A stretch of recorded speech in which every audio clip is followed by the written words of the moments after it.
Bonjour à toutes, j'espère que vous allez bien. Le texte que nous allons partager aujourd'hui se trouve dans Luc 16, du verset 1er au verset 13.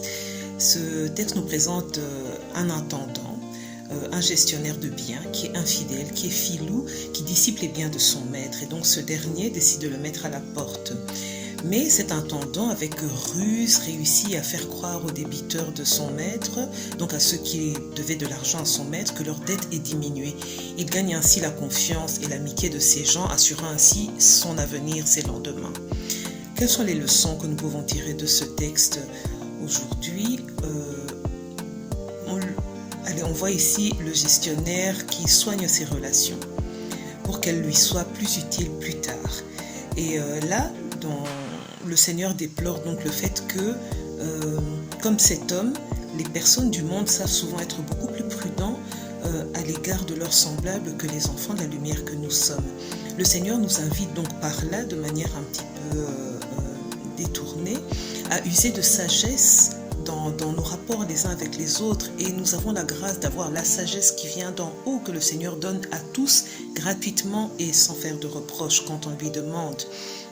Nous pouvons aussi utiliser la parole de vérité que le Seigneur nous a donnée dans nos relations les uns avec les autres. Donc, sachons prendre soin de nos relations, sachons être intentionnels dans le fait de nous faire du bien, de nous aimer de manière pratique.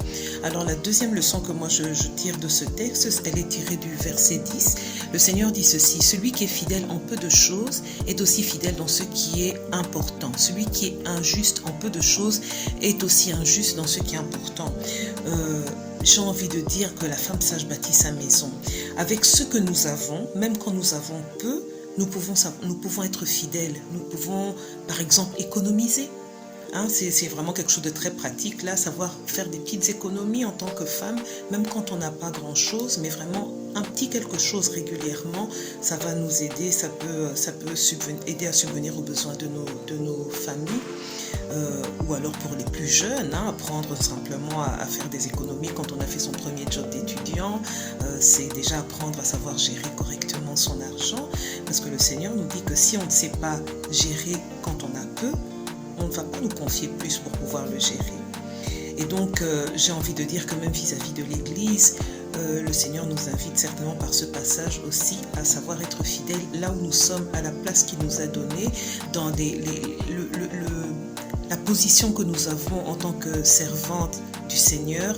Sachons être fidèles dans les petites choses que nous faisons vis-à-vis du Seigneur et vis-à-vis de son Église. Et enfin, la troisième leçon, je la tire du verset 13, qui dit ceci: aucun serviteur ne peut servir deux maîtres, car ou il haïra l'un et aimera l'autre, ou il s'attachera à l'un et méprisera l'autre.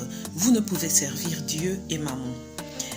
Le gestionnaire ici a aimé l'argent de son maître plus que le maître lui-même. Cela l'a poussé non seulement à dilapider les biens du maître, mais aussi à user de ruse et de tromperie, pas pour sauver les biens de son maître, mais pour se sauver lui-même. En fait, il avait l'âme partagée et on ne voit aucun signe de repentance chez cet homme. La seule chose qui importait pour lui, c'était sa vie à lui.